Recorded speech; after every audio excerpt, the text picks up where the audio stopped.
Kuliah hari ini akan membahas mengenai mobilitas dan indikator sosial. Mobilitas sosial dapat didefinisikan atau diartikan sebagai perubahan atau pergerakan individu atau kelompok dari satu posisi sosial ke posisi sosial yang lain. Kita bisa melihat beberapa signifikansi studi mobilitas sosial. Pertama, isu mengenai Equal Opportunity Society.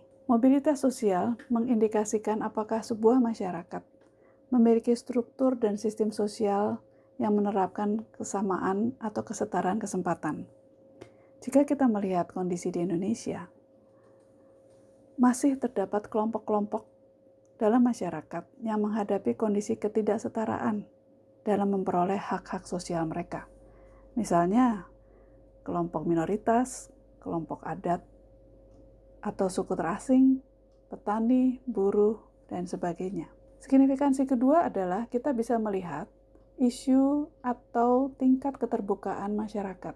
Mobilitas sosial memperlihatkan tingkat keterbukaan sebuah masyarakat. Semakin terbuka sebuah masyarakat, semakin besar kemungkinan seseorang mencapai posisi sosial yang lebih tinggi melalui usaha atau prestasinya. Signifikansi ketiga adalah mengenai isu keadilan sosial.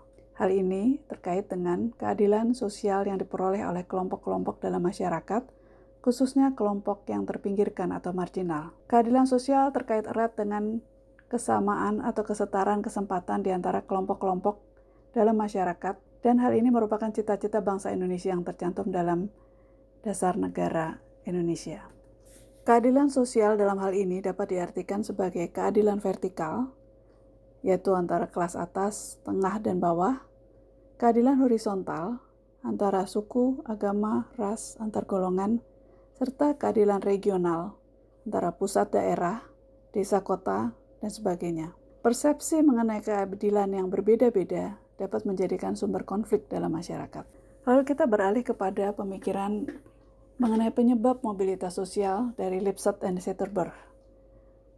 Ada dua hal, yaitu adanya supply dari posisi status yang tidak terisi dan adanya perubahan ranking dalam masyarakat. Kemudian mereka juga melihat dimensi-dimensi dalam mobilitas sosial. Yang pertama adalah ranking okupasi, di mana okupasi menjadi indikator penting dalam stratifikasi sosial, karena okupasi dapat membedakan keyakinan, nilai, norma, kebiasaan, dan juga kadang-kadang ekspresi emosional seseorang. Kedua, ranking konsumsi. Ranking konsumsi itu merujuk pada aspek gaya hidup, di mana orang-orang yang memiliki gaya hidup dan prestis yang kurang lebih sama dapat dikatakan berada pada kelas konsumsi yang sama. Ketiga, kelas sosial, dan keempat adalah ranking kekuasaan, yang merujuk pada hubungan otoritas atau kekuasaan, di mana kekuasaan ini juga merupakan kendaraan untuk melakukan mobilitas sosial. Kemudian kita juga akan melihat pemikiran Turner. Turner mengaitkan sistem pendidikan di Amerika dan Inggris dalam mobilitas vertikal di kedua negara tersebut. Mereka memiliki asumsi bahwa dalam sistem kelas yang terbuka, dengan dibukanya kelas-kelas umum, maka tentunya akan membuka peluang bagi lahirnya mobilitas sosial vertikal. Dan temuan penelitian mereka memperlihatkan ternyata terdapat dua jenis mobilitas berdasarkan nilai atau norma masyarakat yang terorganisir. Dalam mobilitas kontes, individu-individu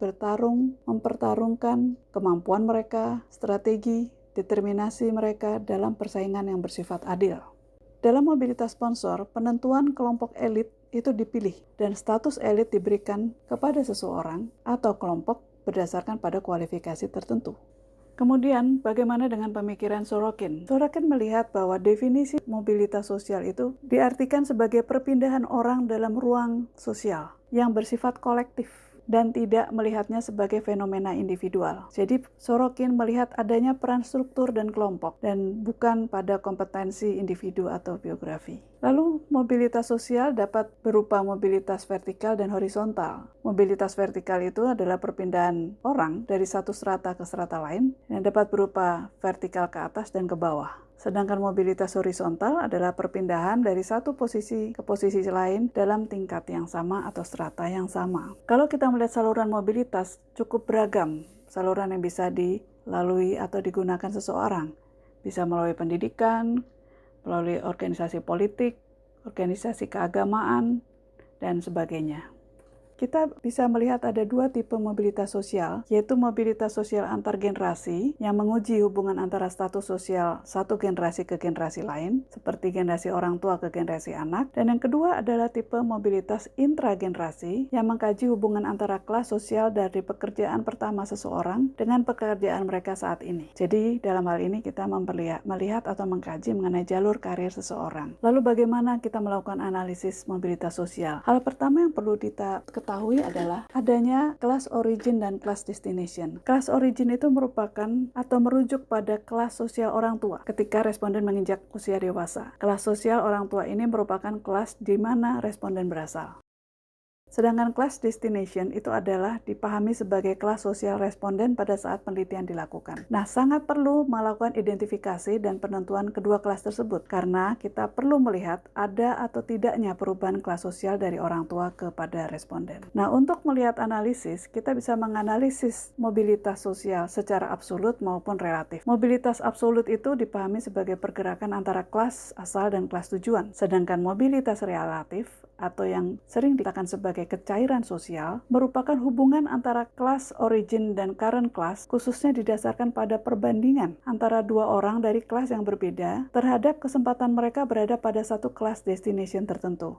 Sebagai contoh, A berasal dari kelas bawah dan B berasal dari kelas tengah. Yang dilihat adalah bagaimana perbandingan kesempatan keduanya untuk menduduki posisi kelas atas. Siapa yang memiliki kesempatan lebih besar untuk menduduki posisi kelas atas? Kemudian, Brin mengatakan bahwa tingkat kecairan sosial biasanya dianggap sebagai indikator dari keterbukaan masyarakat. Dan ketika kita bicara mengenai kecairan sosial, tidak lepas pemikiran kita pada konsep kekakuan sosial. Lalu bagaimana hubungan antara mobilitas sosial dan kesenjangan sosial? Mobilitas sosial lebih tinggi, demikian pula sebaliknya, mobilitas sosial lebih rendah pada negara yang lebih senjang atau negara yang memiliki kesenjangan sosial tinggi. Demikian paparan saya mengenai mobilitas dan indikator sosial. Semoga dapat lebih menambah wawasan kita untuk lebih dalam dan lebih cermat mengkaji mengenai mobilitas sosial.